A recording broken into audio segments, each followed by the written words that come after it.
Hello all, welcome to Sriram science Hyderabad YouTube channel. నేను మీ Vivek, faculty of history. మనము spectrum కి సంబంధించి ఎలాబరేట్ గా డిస్కషన్ అనేది స్టార్ట్ చేశాము ఈ యూట్యూబ్ ద్వారా. అండ్ దానిలో మనం డిస్కస్ చేయాల్సిన నెక్స్ట్ చాప్టర్ ఏంటి అంటే Indian national movement under the extremist. మనం ప్రీవియస్ క్లాస్ లో మోడరేట్ ఫేజ్ గురించి ఎలాబరేట్ గా డిస్కస్ చేసాం, దానికి సంబంధించిన ఫ్యాక్ట్స్ కూడా మనం చూసాము. అట్లానే ఇవాళ second part of Indian national movement అదేంటి అంటే ఎక్స్ట్రీమిస్ట్ ఫేజ్. ఆ ఫేజ్ లో జరిగిన డెవలప్మెంట్స్ అన్ని కూడా మనం డిస్కస్ చేసుకోబోతున్నాం ఇవాళ. సో నేను ఒక ఫ్రెష్ స్లైడ్ లో మీకు ఎక్స్ప్లెయిన్ చేస్తాను, ఒక కొత్త పేజ్ లో extremist phase.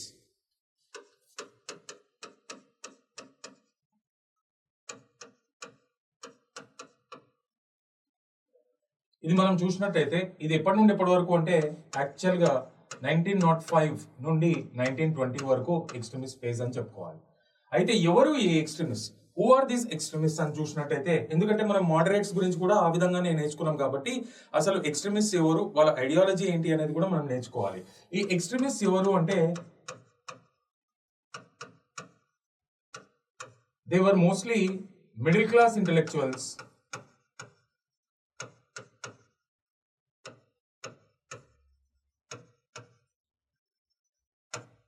with revolutionary ideology.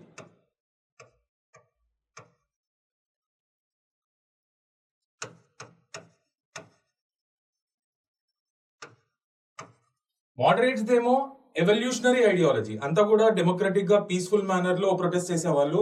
Extremist విషయానికి వస్తే వీళ్ళు కొంచెం రెవల్యూషనరీ ఐడియాలజీ ఉన్న మనుషులు, and they're mostly middle class intellectuals. అయితే వీళ్ళ యొక్క డిమాండ్, మోడరేట్ ఫేజ్ లో మేజర్ డిమాండ్ ఏంటి అంటే ఇండియాకి డొమినియన్ స్టేటస్ తీసుకుని రావాలని. మరి ఇక్కడికి వచ్చే వరకు వీళ్ళ డిమాండ్ ఏంటి అంటే టు అచీవ్ సెల్ఫ్ రూల్.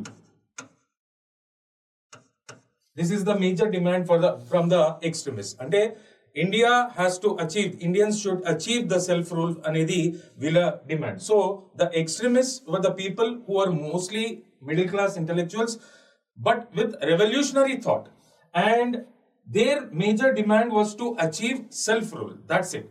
అయితే ఇక్కడ మనం నేర్చుకోవాల్సింది ఏంటి అంటే ఇంపార్టెంట్ ఎక్స్ట్రీమిస్ట్ లీడర్స్ ఎవరు అనేది మనం ఒకసారి చూద్దాం. ఇక్కడ ఇంపార్టెంట్ ఎక్స్ట్రీమిస్ట్ లీడర్స్ మనం చూసినట్టయితే లాలా లజపత్ రాయ్,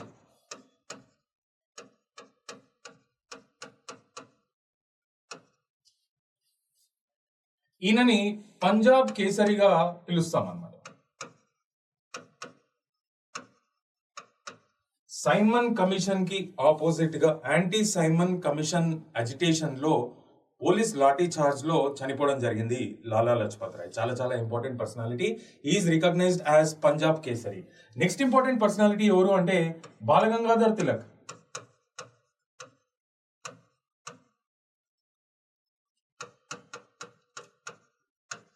ఈయనని ఫాదర్ ఆఫ్ ఇండియన్ అన్రెస్ట్ అని పిలుస్తారు.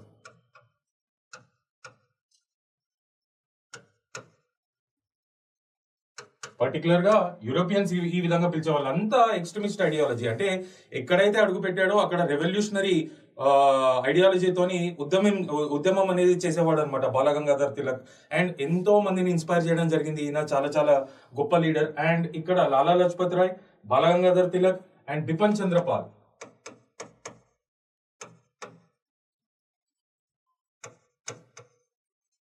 ఈయనని చాలా మంది father of Indian revolutionary thoughts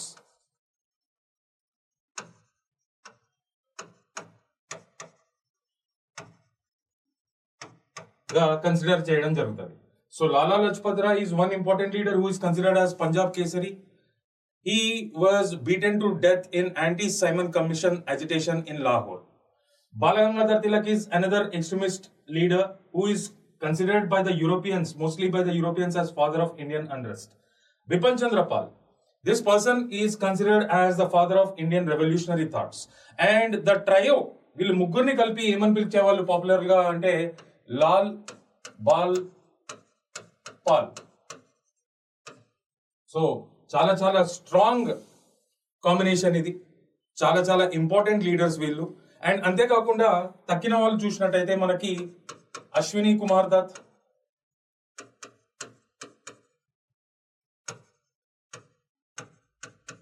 Aurobindo Ghosh,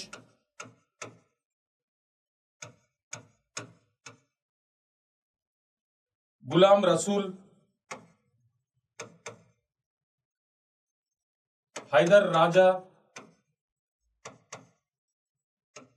and others. So these were also important leaders and చెప్పుకోవాలి. So వీళ్ళందరూ కూడా extremist leaders and వాళ్ళ demand ఏంటి అంటే to achieve self rule for India, and వీళ్ళు mostly they were middle class intellectuals with revolutionary ideology.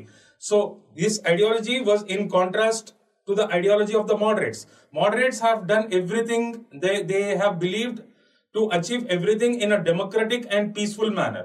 But in contrast to that, these people believed in revolutionary means, and these have inspired many youth also. అయితే ఇక్కడ మనం నేర్చుకోవాల్సింది ఏంటి అంటే already Indian national movement అనేది moderate చేతిలో start అవ్వడం జరిగింది. Then what are the reasons for the rise of extremist? అసలు ఎక్స్ట్రీమిస్ట్ ఫేజ్ అనేది ఎందుకు స్టార్ట్ అయింది, అసలు వీళ్ళు ఎందుకు ఎమర్జ్ అవ్వడం స్టార్ట్ అయ్యారు ఇండియన్ నేషనల్ కాంగ్రెస్ లో అనేది కూడా మనం నేర్చుకోవాలి. What was the reason behind the emergence of extremist leaders in Indian National Congress or Indian national movement should be our next sub topic. అయితే ఇక్కడ మనం reasons for the rise of extremist చూద్దాం.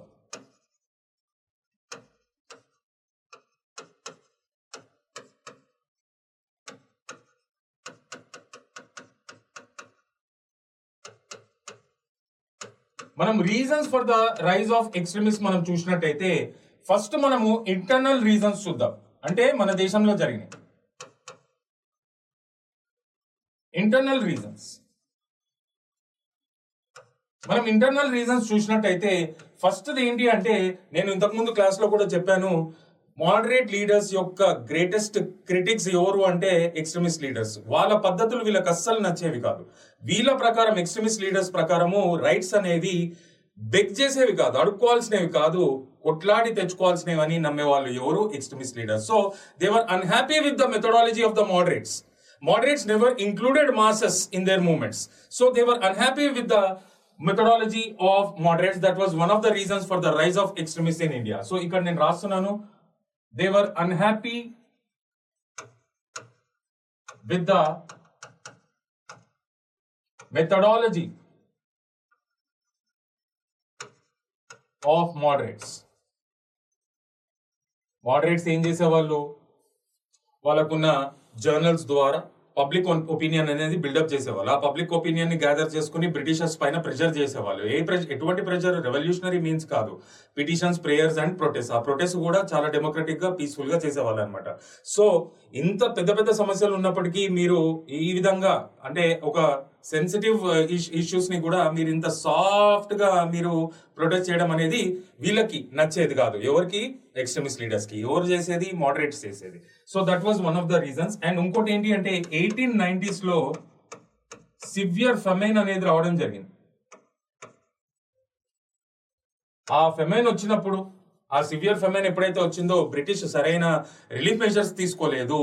And the extremist leaders were totally unhappy and there was no proper response from the moderates also. Moderates ఇంత జరుగుతున్నప్పటికీ కూడా ఒక పెద్ద ఎత్తున మాస్ మూవ్మెంట్ అనేది చేపట్టడం జరగలేదు. And the extremist leaders were completely unhappy with the attitude of the Britishers during a severe famine that has occurred in 1890s. This was another reason for the rise of extremist in India. ఇంకోటి ఏంటి అంటే 1892 councils act మనం చూసినట్టయితే ఇది మనం previous class లో కూడా discuss చేయడం జరిగింది. డెఫినెట్ గా మోడరేట్ లీడర్స్ యొక్క డిమాండ్ ఏంటి అంటే లెజిస్లేచర్స్ ని ఎక్స్పాండ్ చేయాలి, మోర్ నెంబర్ ఆఫ్ ఇండియన్స్ ని రిప్రజెంటేటివ్స్ గా చేయాలనేది వాళ్ళ డిమాండ్. ఎస్, డెఫినెట్ గా బ్రిటిషర్స్ వాళ్ళ డిమాండ్ ని పాటించుకుంటేనే 1892 కౌన్సిల్స్ యాక్ట్ ద్వారా లెజిస్లేచర్స్ ని ఎక్స్పాండ్ చేస్తూ ఇండియన్స్ కి కూడా రిప్రజెంటేషన్ ఇవ్వడం జరిగింది. కానీ ఎందుకు పనికిరాని రిప్రజెంటేషన్? ఎస్, నిజంగానే ఇది ఎక్స్ట్రీమిస్ట్ లీడర్స్ యొక్క ఆలోచననే కాదు, హిస్టరీ చదివినాక ఎవరికైనా అర్థమవుతుంది అది. ఎందుకు అంటే ఇక్కడ ఇండియన్ రిప్రజెంటేటివ్స్ కి అవకాశం ఇచ్చినప్పటికీ డిబేట్ కానీ డిస్కషన్స్ లో కానీ లేకపోతే ఓటింగ్ విషయంలో కానీ వాళ్ళకి రైటే ఇయ్యలేదు. They were not given the right to vote or right to discuss in the legislature. Then what is the use of becoming a representative? అవునా కదా?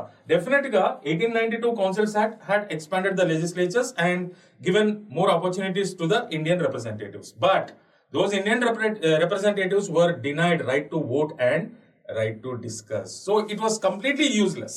So extremist were unhappy with this 1892 councils act also.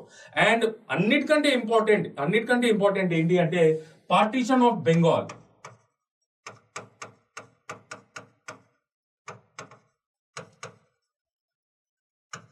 Partition of Bengal ఎప్పుడు జరిగిందంటే 1905 లో జరిగింది.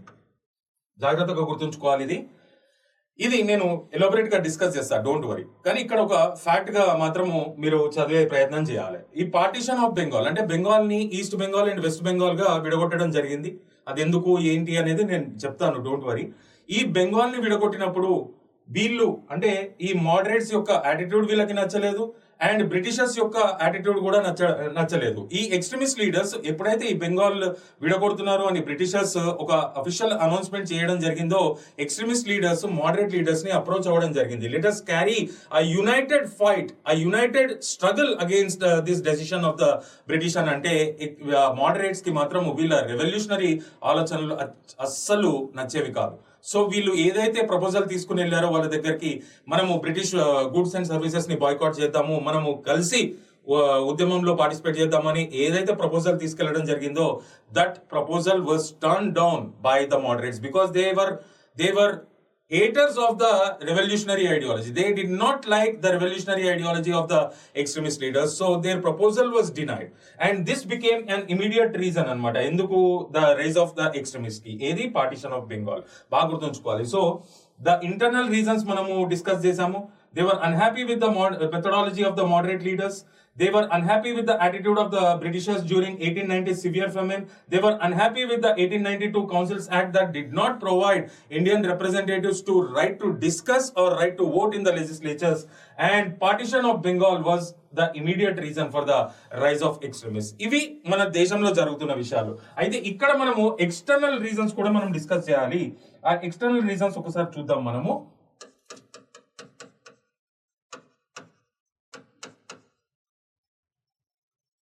అంటే international politics లో జరిగిన సన్నివేశాలు వీళ్ళని ఏ విధంగా ఇన్స్పైర్ చేసినాయి అనేది ఎక్స్టర్నల్ రీజన్స్ అన్నమాట. ఇక్కడ మనం చూసినట్టయితే ఫస్ట్ ఏంటి అంటే ఇథోపియా. ఇది ఆఫ్రికాలో ఒక కంట్రీ. అది ఎవరి కాలనీ అంటే ఏ యూరోపియన్ కంట్రీ యొక్క కాలనీ అంటే ఇటలీ యొక్క colony. So it was a colony of Italy and Ethiopia expelled it's colonial master very successfully, and this inspired the extremist leaders. When Ethiopia can expel their colonial masters, why can't Indians expel their colonial masters? Mari mana colonial masters evaru? British. ఆ time period లో ఇథోపియాతోని సాధ్యమైనది మనతోని ఎందుకు సాధ్యం కాదు అనేది వీళ్ళకి ఒక inspiration గా నుంచోవడం జరిగింది. సెకండ్ ఏంటి అంటే బోయర్స్ వార్స్. ఎవరు ఈ బోయర్స్ అంటే దేవర్ ద డచ్. ఎక్కడ జరిగింది ఇది అంటే సౌత్ ఆఫ్రికాలో. ఏంటి అంటే దీనికి కారణము సౌత్ ఆఫ్రికా ఇనిషియల్లీ ఒక డచ్ కాలనీ. తర్వాత సౌత్ ఆఫ్రికా యొక్క పొలిటికల్ పవర్ ఎవరి చేతిలోకి వెళ్ళింది అంటే బ్రిటిష్ వాళ్ళ చేతిలోకి వెళ్ళింది. ఈ డచ్ అక్కడనే పర్మనెంట్ గా సెటిల్ అయ్యి వాళ్ళని ఏమని పిలిచేవాళ్ళు అంటే బోయర్స్ అని పిలిచేవాళ్ళు అనమాట. అందుకనే దీన్ని బోయర్స్ వార్స్ అని పిలుస్తారు. అయితే ఇది ఎవరి మధ్యలో జరిగింది అంటే బోయర్స్ కి అండ్ బ్రిటిష్ ఫోర్సెస్ కి మధ్యలో జరిగిన యుద్ధాలు అనమాట, బోయర్స్ వార్స్. ఈ బోయర్స్ వార్స్ లో British was successful, but it received a set back. అంటే దానికి కూడా చాలా దెబ్బలు తాకినాయి అనమాట ఈ బోయర్స్ వార్స్ లో. అది కూడా ట్రెమెండస్ ప్రెషర్ లోకి రావడం జరిగింది. మరి డెఫినెట్ గా మనం కూడా దీన్ని ఇన్స్పిరేషన్ గా తీసుకుని బ్రిటిష్ వాళ్ళపైన ప్రెషర్ తీసుకుని రావాలని కూడా ఒక ఇన్స్పిరేషన్ గా నుంచోవడం జరిగింది అనమాట. ఎవరికి అంటే ఎక్స్ట్రీమిస్ట్ లీడర్స్ కి. So buyers wars also have inspired. Third ఏంటి అంటే Russo Japanese war.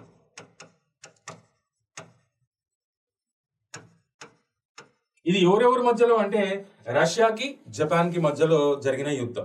Yes, this is connected to international politics. అది మనం వరల్డ్ హిస్టరీ వచ్చినప్పుడు దానికి సంబంధించిన సన్నివేశాలని నేను చెప్తాను. కానీ ఇక్కడ మాత్రము ఫ్యాక్చువల్ అనాలిసిస్ చేయండి, ఎందుకంటే స్పెక్ట్రమ్ ని మనము ఆధారంగా తీసుకుంటున్నాం కాబట్టి సాధ్యమైనంత వరకు ఫ్యాక్చువల్ డేటా బాగా మన చేతిలో ఉండాలి. బ్యాక్గ్రౌండ్ పైన బ్రీఫ్ అనాలిసిస్ చేసుకుంటూ పోవాలి. That is how you have to study spectrum. అయితే ఇక్కడ రష్యాకి జపాన్ కి జరిగిన యుద్ధంలో Russia the size of the country మనందరికీ తెలిసిందే, it is a very vast country. Japan size కూడా మనకు తెలిసిందే, it is a very small country. అయితే ఈ వార్ లో Japanese were victorious. Japan has defeated Russia. When such a small nation like Japan can defeat such a huge nation like Russia, then why can't such a vast nation like India defeat such a small nation like Britain? అది extremist leaders లో వచ్చిన ఆలోచన. అంత పెద్ద దేశమైన రష్యాని అంత చిన్న దేశము జపాన్ ఓడగొట్టినప్పుడు, ఇంత వాస్ట్ కంట్రీ అయిన ఇండియా ఇంత బుడ్డి కంట్రీ అయిన బ్రిటన్ ని ఎందుకు ఓడగొట్టలేదు? సో రూసో జాపనీస్ వార్ ని మనం ఇన్స్పిరేషన్ గా తీసుకోవాలి అని కూడా వీళ్ళకి ఆలోచన రావడం జరిగింది. So these are the external factors. Ethiopia has expelled their colonial masters, Italy. This inspired the extremist leaders. They have decided to expel the colonial masters of India, the Britain. In Boer's wars, the Britain, though it was successful, it received a great setback. It fell under tremendous pressure, and this also inspired the extremist leaders to create such kind of atmosphere atmosphere in India. Aithe ikkada Russo-Japanese war also has inspired the extremist leaders. When such a vast nation like Russia was defeated by a small nation like Japan, why can't such a vast nation like India defeat a small nation like Britain? So these are the external factors. So మనం internal factors నేర్చుకున్నాము, external factors కూడా చూసాము. Finally we have completed this subtopic, the rise of extremists. అయితే ఈ extremist phase time period వచ్చి 1905 నుండి 1920 అని తెలుసుకున్నాము. వాళ్ళ గ్రేటెస్ట్ డిమాండ్ ఏంటి అంటే to achieve self rule, Swaraj. దాన్నే మనము స్వరాజ్ అని పిలుచుకోవాలి. అయితే ఇది ఈ టర్మ్ కాయిన్ చేసిన మనిషి ఎవరు అంటే Dayananda Saraswati. And previous class లో కూడా చెప్పడం జరిగింది మీకు. అండ్ మనము అసలు ఈ మోడరేట్స్ ఉండగా అసలు ఎక్స్ట్రీమిస్ట్ అనేవాళ్ళు ఎందుకు రావాల్సి వచ్చింది అనే రీజన్స్ కూడా మనము నేర్చుకున్నాము. Internal factors and external factors కూడా చూసాము. అయితే వీళ్ళ మెథడాలజీ గురించి కూడా మనం చూడాలి. ఏ విధంగా అయితే మోడరేట్ ఫేజ్ లో చదివామో ఆ విధంగానే మనం ఎక్స్ట్రీమిస్ట్ ఫేజ్ కూడా చదవాలి. ఇది కూడా వదిలిపెట్టే ఛాన్స్ లేదు. మెథడాలజీ, ఇక్కడ మెథడాలజీ ఆఫ్ ఎక్స్ట్రీమిస్ట్ మనం చూసినట్టయితే first the boycott British goods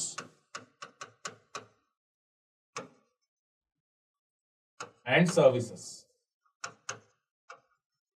Boycotting British goods and services, this was one methodology. Second methodology ఏంటి అంటే passive resistance, offering passive resistance. ఏంటి passive resistance అని మనం చూసినట్టయితే willfully breaking the law and getting imprisoned. కావాలనే లాకి against గా వెళ్ళడం and imprison అవ్వడం అనమాట. So willfully breaking the law and getting imprisoned is called as passive resistance. They believed in this concept and they believed in self-confidence,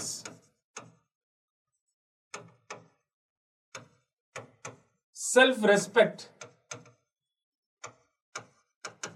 self-reliance,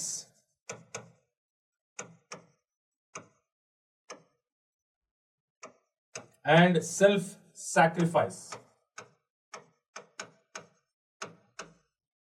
So the extremist leaders, they believed in self-confidence, self-respect, self-reliance, and self-sacrifice. They believed in boycotting of British goods and services.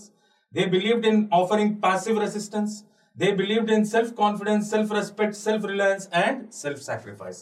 Ante kakunda youth participation ని కూడా బాగా నమ్మేవాళ్ళు అనమాట. They always thought that youth are like backbone for the Indian national movement. So they gave lot of importance to the youth participation.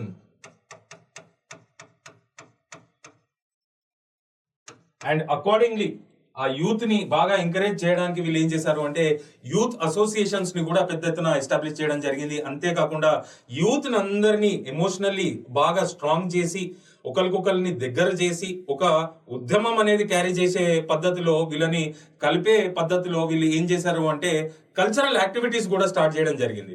ఈ youth కోసము ఎన్నో వ్యాయామశాలలు, హనుమాన్ వ్యాయామశాలలు కానీ, gyms కానీ, అఖాడాలు కానీ అవి కూడా స్టార్ట్ చేయడం జరిగింది. అండ్ వీళ్ళందరూ కలిసి సెలబ్రేట్ చేసుకోవడానికి కల్చరల్ ఫెస్టివల్స్ కూడా స్టార్ట్ చేయడం జరిగింది. గణేష్ చతుర్థి కానీ, మనకి శివాజీ ఫెస్టివల్ కానీ, ఇదంతా బాలగంగాధర్ తిలక్ యొక్క గొప్ప ఆలోచన. అంటే యూత్ పార్టిసిపేషన్ ఒక బ్యాక్ బోన్ గా నమ్మేవాళ్ళు అనమాట ఈ ఎక్స్ట్రీమిస్ట్ లీడర్స్.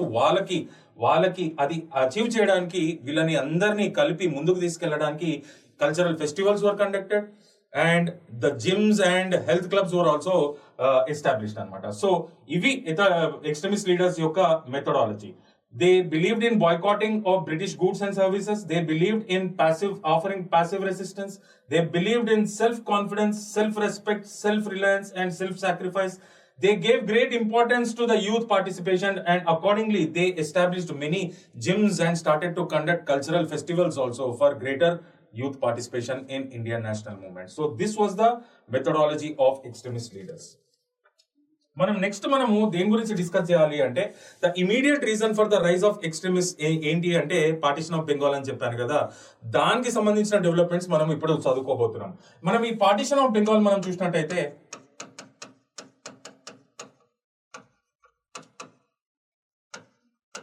ఇది 1905 లో జరిగింది. కానీ ఈ డెసిషన్ అనేది ఎప్పుడు తీసుకుని రావడం జరిగిందంటే లార్డ్ కర్జన్, అప్పుడున్న వైస్ రాయ్, 1903లో అనౌన్స్ చేయడం జరిగింది that Bengal will be bifurcated into east Bengal and west Bengal అని.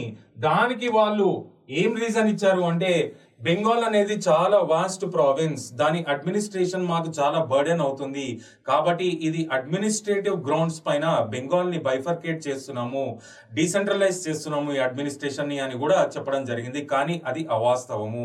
ఖచ్చితంగా it was a negative statement that was given by the Britishers. It was a false statement given by the Britishers.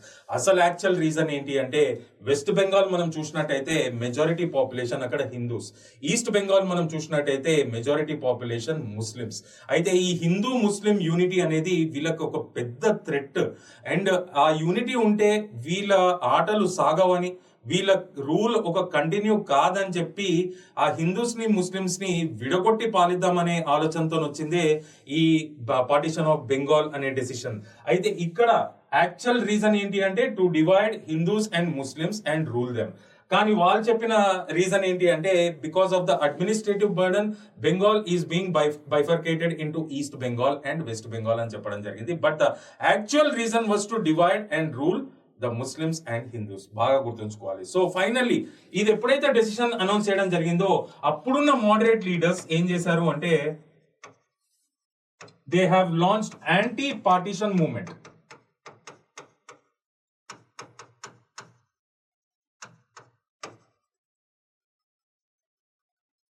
ఎవరి leadership లో అంటే Surendranath Banerjee.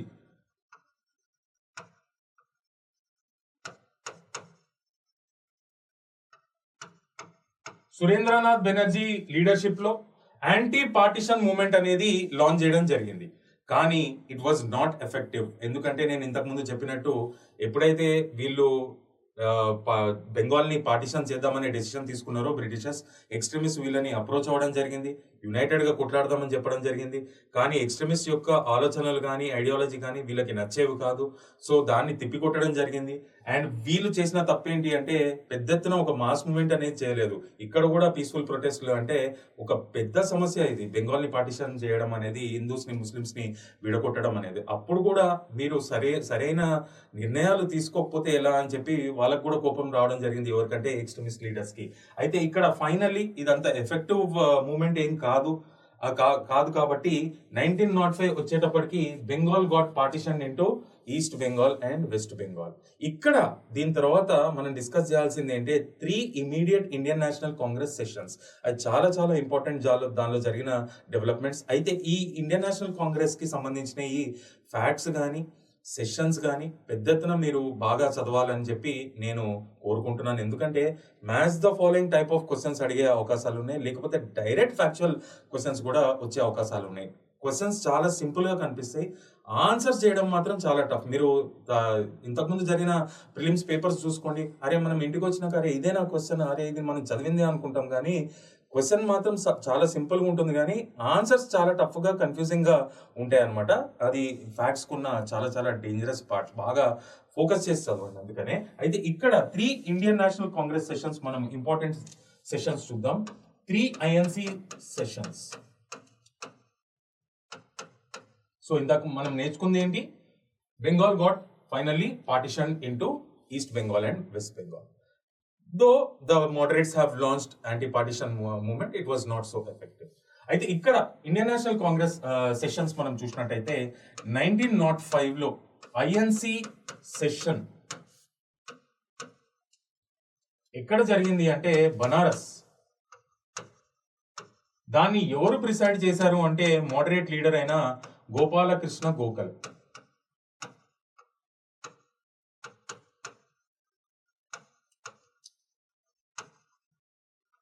He presided this INC session of Indian National Congress that was held at Banaras in 1905. అక్కడ ఏం జరిగిందంటే extremist ఒక proposal పెట్టడం జరిగింది. వాళ్ళ ప్రపోజల్ ఏంటి అంటే to boycott British goods and services.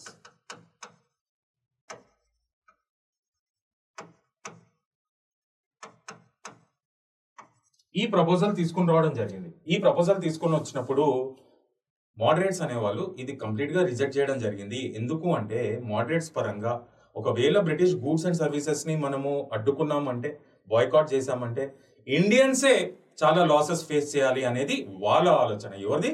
Moderate leaders. So the extremist have taken up the proposal of boycotting the British goods and services in the 1905 INC session of Banaras that was presided by Gopalakrishna Gokhale.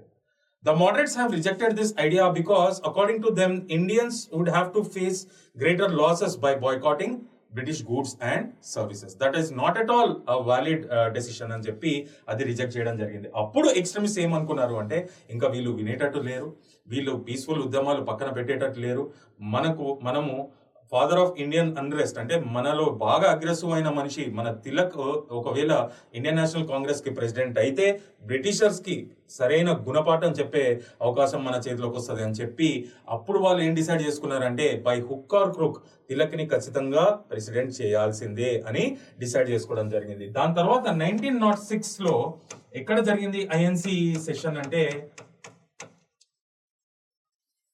కాల్కటాలో జరిగింది. ఇక్కడ extremist ఎట్టి పరిస్థితుల్లో అంటే వాళ్ళకు కూడా elections జరిగేవి, voting జరిగేది. అయితే ఇక్కడ థంబ్ రూల్ మనం ఏం గుర్తుపెట్టుకోవాలంటే ఇండియన్ నేషనల్ కాంగ్రెస్ యొక్క బైలాస్ అంటే దానిలో ఉన్న లాస్ పరంగా ఆ పార్టీకి సంబంధించిన రూల్స్ అండ్ రెగ్యులేషన్స్ పరంగా ఏంటి అంటే ఇప్పుడు కాంగ్రెస్ ఎవ్రీ ఇయర్ సెషన్స్ జరిగేవి. ఆ సెషన్స్ లో ప్రెసిడెంట్ ని ఎన్నుకునే వాళ్ళు, డెమోక్రాటిక్ ఎలక్షన్స్ జరిగేవి, ఫ్రీ అండ్ ఫెయిర్ గా ఉండేవి ప్రతి సంవత్సరం. అయితే అక్కడ థంబ్ రూల్ ఏంటి అంటే ఇప్పుడు నేను ఒకవేళ ఇండియన్ నేషనల్ కాంగ్రెస్ సెషన్ లో ప్రెసిడెంట్ గా నేను కంటెస్ట్ చేసినట్టయితే నేను ఆ సెషన్ ఎక్కడైతే అవుతుందో అక్కడ లోకల్ గా ఉండకూడదు అనమాట. I should be a non local. So there was a thumb rule in Indian National Congress party. There was a bylaw in Indian National Congress party.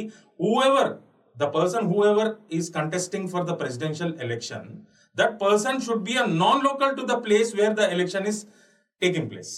So ఇది ఒక థంబ్ రూల్, మీరు బాగా గుర్తుంచుకోవాలి. సో ఎవ్రీ ఇయర్ సెషన్స్ అయ్యేవి, every year చాలా మంది contest చేసేవాళ్ళు, voting ద్వారా వాళ్ళని ఎన్నుకునేవాళ్ళు. అయితే ఎవరైతే కంటెస్టెంట్స్ ఉన్నారో they have to be non local to the place where elections are taking place or sessions are taking place. బాగా గుర్తుంచుకోవాలి ఇది. సో ఇక్కడ మనం చూసినట్టయితే extremist wanted to make Tilak as the president of Indian National Congress, but the moderates were completely opposite to that, and they were completely against to that. ఏంటి వాళ్ళకి అస్సలు నచ్చేది కాదు. ఏంటి అంటే బాలగంగాధర్ తిలక్ యొక్క రెవల్యూషనరీ ఐడియాలజీ. డెఫినెట్ గా ఈయన వచ్చాడు, ప్రెసిడెంట్ అయ్యాడు అంటే పెద్ద ఎత్తున ఒక రెవల్యూషనరీ ఉద్యమం అనేది స్టార్ట్ అవుతుంది. అండ్ బ్రిటిషర్స్ కూడా ఆ విధంగానే రెస్పాండ్ అవుతారు అని చెప్పి మోడరేట్స్ ఆలోచించేవాళ్ళు. So they did not like Bal Gangadhar Tilak to become the president of Indian National Congress. ఆ క్రమంలో ఏం జరిగిందంటే ఒక డెడ్ లాక్ అనేది ఏర్పడడం జరిగింది. అంటే ఇద్దరి మధ్యలో నువ్వా నేనా అనే పరిస్థితి కూడా రావడం జరిగింది. అప్పుడు ఆ డెడ్ లాక్ ని ఎవరు రిజాల్వ్ చేశారు అంటే the grand old man of India Dadabhai Naoroji.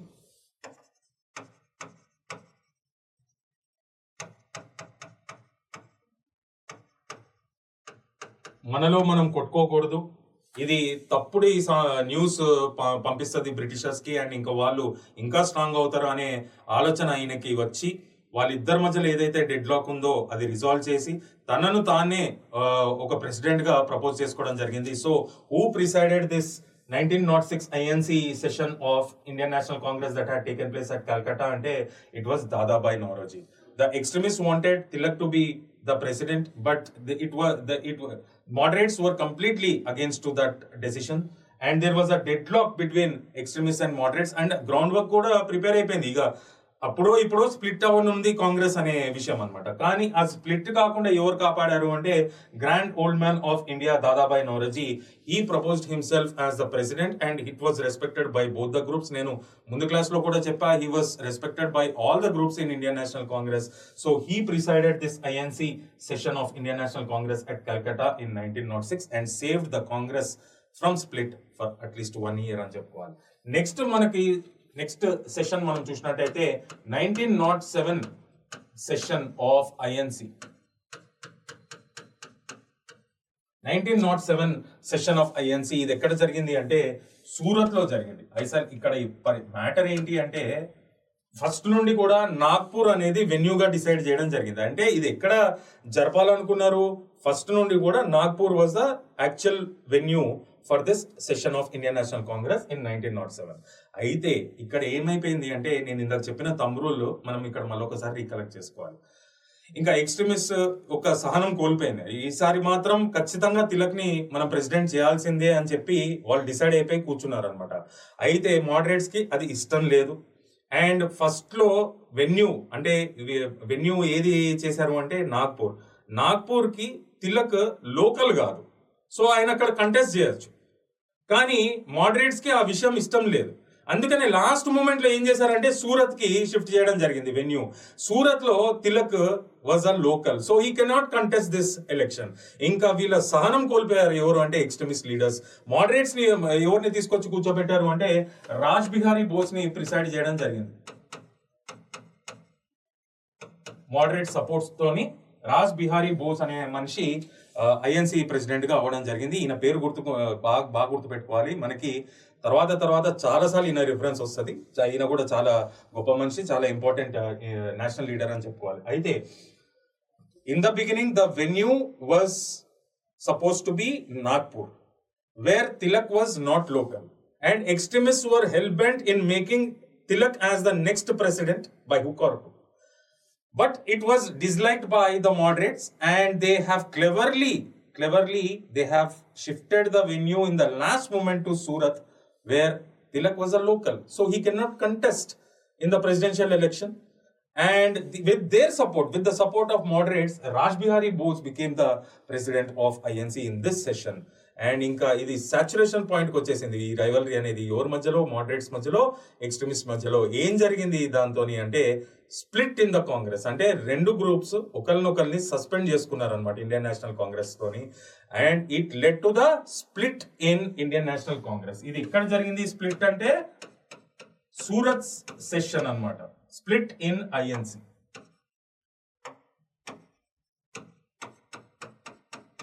ఇది ఎవరికి హ్యాపీ న్యూస్? బ్రిటిషర్స్ కి హ్యాపీ న్యూస్. ఎవరి టైం పీరియడ్ లో అయింది ఇది అంటే లార్డ్ మింటో టైం పీరియడ్ లో అయింది. ఈ హ్యాపీ న్యూస్ ని అప్పుడున్న secretary of state on India's affairs మార్లేతోని ఆయన షేర్ చేసుకోవడం కూడా జరిగింది. ఈ హ్యాపీ న్యూస్ ఏంటి, వాళ్ళకి చాలా హ్యాపీ న్యూస్ ఇది కాంగ్రెస్ స్ప్లిట్ అవ్వడం. ఎందుకంటే ఇదే కదా పెద్ద పార్టీ, ప్రొటెస్ట్ చేయడము బ్రిటిషర్స్ యొక్క పాలసీస్ కానీ డెసిషన్స్ని కానీ. సో ఇది స్ప్లిట్ అవ్వడం అనేది వాళ్ళకి చాలా చాలా great news. So finally Congress got split into 2 groups. ఎక్కడ అంటే INC session of Indian National Congress. అది ఎవరు ప్రిసైడ్ చేశారు అంటే రాజ్ బిహారీ బోస్. ఎవరి టైం పీరియడ్లో అంటే viceroy Lord Minto time పీరియడ్లో జరిగింది. అయితే ఇక్కడ మనం ఇంకోసారి మళ్ళీ చూద్దాం. ఇక్కడ 1905 INC session Banaras presided by Gopalakrishna Gokhale. Extremists came up with a proposal of boycotting British goods and services, which was disliked by the moderates. They felt that Indians would have to face greater losses by boycotting British goods and services. So Bengal ని partition కూడా అయిపోవడం జరిగింది 1905 లో. కాబట్టి ఆ 1905 లో ఇంకో important development జరిగింది. అది ఎక్స్ట్రీమిస్ట్ లీడర్షిప్ లో ఏంటి అంటే స్వదేశీ మూవ్మెంట్.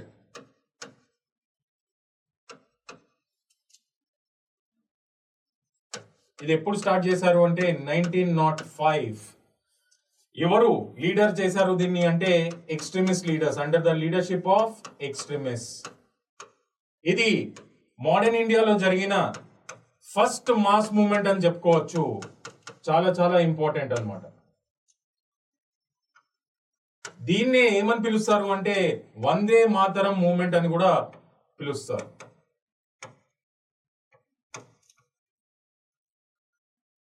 ఎందుకు అంటే బంకిం చంద్ర చట్టోపాధ్యాయ్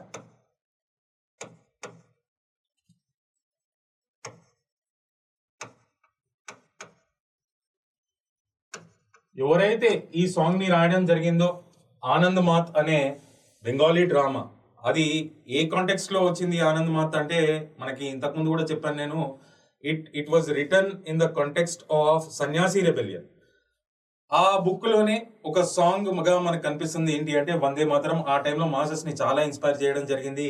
అండ్ ఈ స్వదేశీ మూవ్మెంట్ కి ఇదే పాపులర్ స్లోగన్ అవ్వడం జరిగింది. కాబట్టే దీన్ని వందే మాతరం మూవ్మెంట్ అని కూడా పిలుచుకోవాలి. This swadeshi movement was launched under the leadership of the extremist in 1905 and it is considered as the first mass movement in modern India against the British rule.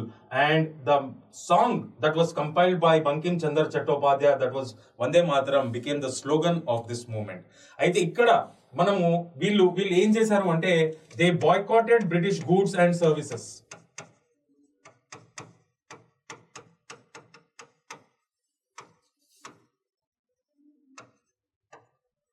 పెద్ద ఎత్తున బ్రిటిష్ గూడ్స్ అండ్ సర్వీసెస్ అనేవి boycott చేయడం జరిగింది. చేసినప్పుడు మరి మనకి Indians కి ఈ గూడ్స్ అండ్ సర్వీసెస్ ఏ విధంగా అందాలి అంటే there was a considerable growth in the indigenous industries in India. All the credit goes to Swadeshi movement. అంటే దేశీ ఇండస్ట్రీస్ అనేవి డెవలప్ అవడం జరిగింది పెద్ద ఎత్తున. So there was a considerable growth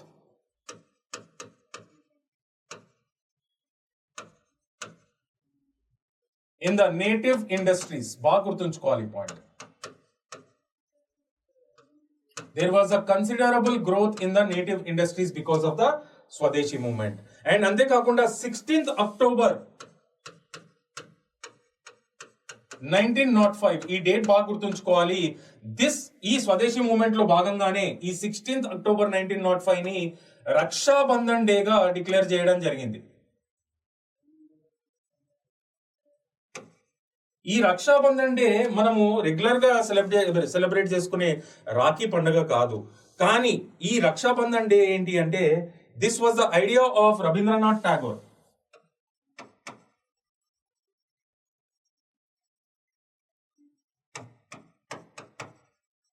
ఈయన అడ్వైస్ పరంగానే దీన్ని డిక్లేర్ చేయడం జరిగింది. ఇది ఎందుకు అంటే to build a moral pressure on the Britishers. ఆ రోజు ఏం కనిపించింది అంటే Hindus and Muslims were seen tying rakhis to each other on the streets of Bengal to reflect that Hindus and Muslims were still united in India. ఒక psychological pressure, ఒక మానసికమైన దాడి అన్నమాట ఇది. So 16th October 1905 was declared as a Raksha Bandhan Day according to the idea of Rabindranath Tagore, and on that day Hindus and Muslims were seen tying rakis to each other. ఒకరికొకరు రాఖీలు కట్టుకుంటూ హిందూ ముస్లిం యూనిటీని ఎంతో చక్కగా మేమందరం కలిసే ఉన్నాం అనేది కూడా reflect చేయడం జరిగింది. It was to build a moral pressure on the Britishers. So this was also part of this swadeshi movement. And there was a considerable growth in the native industries అని చెప్పాను కాబట్టి ఇక్కడ కొన్ని ఫ్యాక్ట్స్, అడిషనల్ ఫ్యాక్ట్స్ నేను ఇవ్వబోతున్నాను, చాలా చాలా important. అదేంటి అంటే ఇక్కడ మనం చూసినట్టయితే పిసి రే అనే మనిషి చాలా చాలా పాపులర్ పర్సనాలిటీ. ప్రఫుల్ల చంద్ర రే ఆయన ఒరిజినల్ మొత్తం పేరు ఏంటి అంటే ప్రఫుల్ల చంద్ర రే. ఆయన ఈ స్వదేశీ మూవ్మెంట్ లో భాగంగానే ఆయన Bengali chemicals and pharma company అనేది స్టార్ట్ చేయడం జరిగింది. And let me tell you, this is the earliest pharmaceutical company in modern India. So this also came as part of Swadeshi movement only. And who is considered as the person behind bringing this first pharma company as part of Swadeshi movement ante Prafulla Chandra Ray. Aynane manam em consider chestamu ante father of Indian chemical sciences.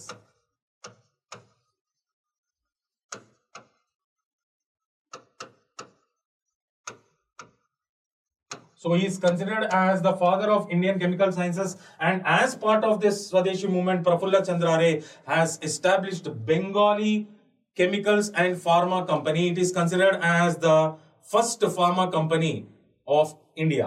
And unko manishi unnadu, ayana peru enti ante V.O. Chidambaram Pillai.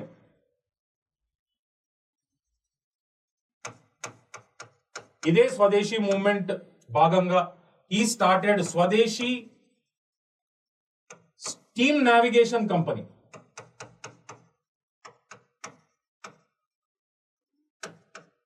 స్వదేశీ steam navigation కంపెనీని start చేయడం జరిగింది. ఎందుకంటే అప్పటిదాకా ship building ఇండస్ట్రీలో ఎవరికి monopoly ఉండేది ships తయారు చేయడంలో, షిప్ ట్రావెల్ అండ్ ట్రాన్స్పోర్ట్ చేయడంలో అంటే ఇంపీరియల్ అంటే బ్రిటిష్ మనకి ఇంపీరియల్ నేవల్ కంపెనీకే ఉండేది అనమాట, బ్రిటిష్ కి సంబంధించి. అయితే దానికి కాంపిటీషన్ గా ఈయన స్వదేశీ స్టీమ్ నావిగేషన్ కంపెనీ అనేది స్టార్ట్ చేయడం జరిగింది. సర్వీసెస్ కూడా స్టార్ట్ చేయడం జరిగింది from Tuticorin in Tamil Nadu to Colombo in Sri Lanka. So this was also part and parcel of స్వదేశీ మూవ్మెంట్. సో చూడండి ఎన్ని డెవలప్మెంట్స్ నేర్చుకుంటున్నాం, ఎన్ని అద్భుతమైన ఫ్యాక్ట్స్ తెలుసుకుంటున్నాము. ఈ విధంగా ఇదే కాకుండా మనకి నేటివ్ ఇండస్ట్రీస్ స్టార్ట్ చేయడం కాకుండా ఆ సర్వీసెస్ ని, ఆ బ్రిటిష్ సర్వీసెస్ ని దూరం పెట్టేసి మనకి ఇండిజినస్ సర్వీసెస్ కూడా స్టార్ట్ అయినాయి, స్టీమ్ నావిగేషన్ సర్వీసెస్ కూడా స్టార్ట్ అయినాయి. అండ్ ఇదే కాకుండా పెద్ద ఎత్తున యూత్ అసోసియేషన్స్ ని కూడా ఎస్టాబ్లిష్ చేయడం జరిగింది. దానిలో మనము ఒక మనిషి గురించి డిస్కస్ చేసుకోవాలి. ఆయన ఎవరు అంటే అశ్విని కుమార్ దత్. ఈయన హీ ఎస్టాబ్లిష్డ్ స్వదేశీ బంధప్ సమితి. అది ఏంటి అంటే ఒక యూత్ అసోసియేషన్. ఎక్కడ ఎస్టాబ్లిష్ చేశారు అంటే బెంగాల్లో. దానికి ఎన్ని బ్రాంచెస్ ఉన్నాయి అంటే more than 400 branches were there. అంత పెద్ద ఎత్తున యూత్ అసోసియేషన్స్ కూడా ఎస్టాబ్లిష్ చేయడం జరిగింది. పెద్ద ఎత్తున యూత్ ని కూడా ఈ ఇండియన్ నేషనల్ మూవ్మెంట్ లోకి తీసుకుని రావడం జరిగింది. అండ్ అంతేకాకుండా కల్చరల్ ఫెస్టివల్స్ కూడా స్టార్ట్ చేయడం జరిగింది. సో ఈ విధంగా జరుగుతున్న స్వదేశీ మూవ్మెంట్ దాన్ని ఎవరెవరు లీడర్షిప్ అంటే మనకి ఇక్కడ చూసుకున్నట్టయితే Balagangadhar Tilak was the leader of this Swadeshi movement in Karnataka, Central Province,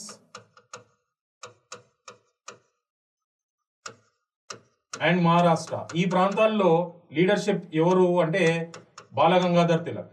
and మనకి లాలా Lajpat Roy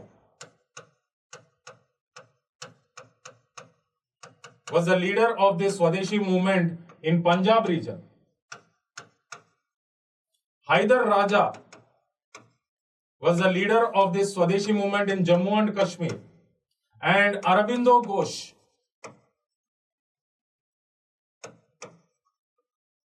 and Bipin Chandra Pal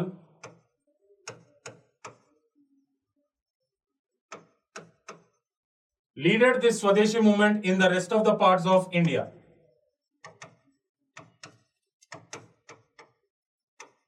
అయితే మనం ఇక్కడ మళ్ళొకసారి చూసుకోండి. Tilak became the leader of this Swadeshi movement in Karnataka, Central Province and Maharashtra region. Lala Lajpat Rai became the leader of this movement in Punjab region.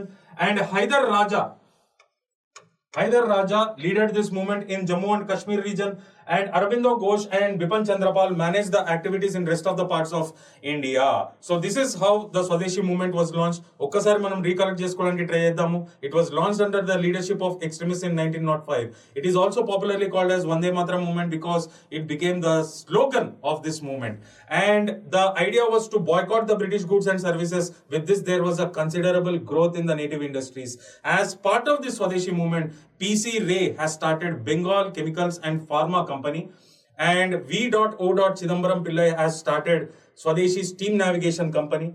And 16th October 1905 was declared as Raksha Bandhan Day, where we can see Hindus and Muslims in the streets of Bengal tying Rakis to each other. This was to build a psychological pressure and to show the Hindu-Muslim unity in the country to the Britishers.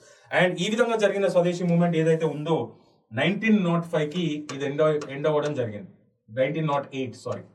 The Swadeshi movement ended in 1908. ఇది fade అయిపోవడం జరిగింది. ఎందుకంటే severe restrictions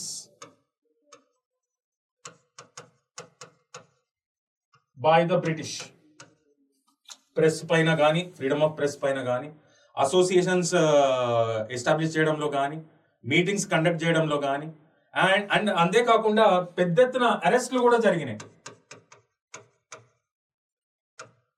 Important leaders were arrested. Tilak was arrested. Tilak was taken as a prisoner to Burma. పెద్ద ఎత్తున చాలా మంది leaders ని arrest చేయడం జరిగింది, ఇంక్లూడింగ్ తిలక్. ఇప్పుడున్న మియన్మార్ ని అప్పుడు బర్మా అని పిలిచేవాళ్ళు కాబట్టి Tilak was sent as a prisoner to Burma. And Bipin Chanderpaul ఎవరైతే ఉన్నారో he retired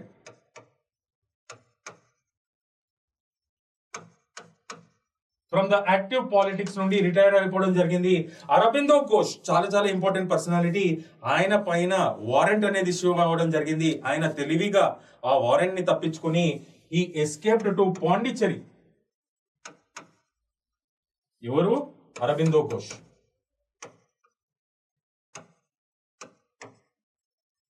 So warrant was issued on him. He escaped and had taken a shelter in Pondicherry. ఎందుకు? This was a French territory. అక్కడ ఈయనకి shelter రావడం జరిగింది. So ఈయన information ఏది కూడా బ్రిటిషర్స్కి వెళ్ళకూడదు అనే విషయంలో ఈయన ఒక బాబాగా కూడా మారడం జరిగింది. He had taken up spiritual life. He has adopted a spiritual life and he started Aurobindo Ashram also at Pondicherry. ఇప్పటికి చాలా పాపులర్ అది. సో ఈ విధంగా the movement became leaderless because of the severe restrictions of the British and large scale arrests అన్నమాట. So this became leaderless and finally it got ended up in 1908. అయితే ఇక్కడ మనం తెలుసుకోవాల్సింది ఏంటి అంటే, మరి వీళ్ళ ఇంపాక్ట్ ఇండియన్ నేషనల్ మూవ్మెంట్ పైన ఏంటి? మనం మోడరేట్ ఫేజ్ ఎంతో ఎలాబరేట్ గా డిస్కస్ చేసాము, దానిలో మెరిట్స్ చూసాము, డిమెరిట్స్ చూసాము. దాని తర్వాత అసలు ఇంపాక్ట్స్ ఏమన్నా ఉందా మోడరేట్ ఫేజ్ కి అంటే డెఫినెట్ గా ఇంపాక్ట్ ఉంది. It led to the foundation of Indian freedom struggle and they were the biggest critics of British economic policies. ఎవరు? మోడరేట్స్ విషయంలో.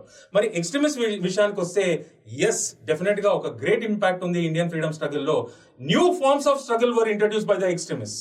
They have motivated the masses and youth in large scale. And అంతేకాకుండా they have generated new anti-colonial and anti-imperial forces అన్నమాట. ఒక militant ఐడియాలజీతోని చాలా మంది youth ని inspire చేయడం జరిగింది. ఎవరు అంటే extremist leaders. And the first mass movement was also launched under their leadership. So these are the impacts of extremist phase on Indian freedom struggle. So overall ga ee extremist phase anedi complete chesukodam jarigindi. I hope you have enjoyed this session. Vivek signing off. Thank you so much. Bye.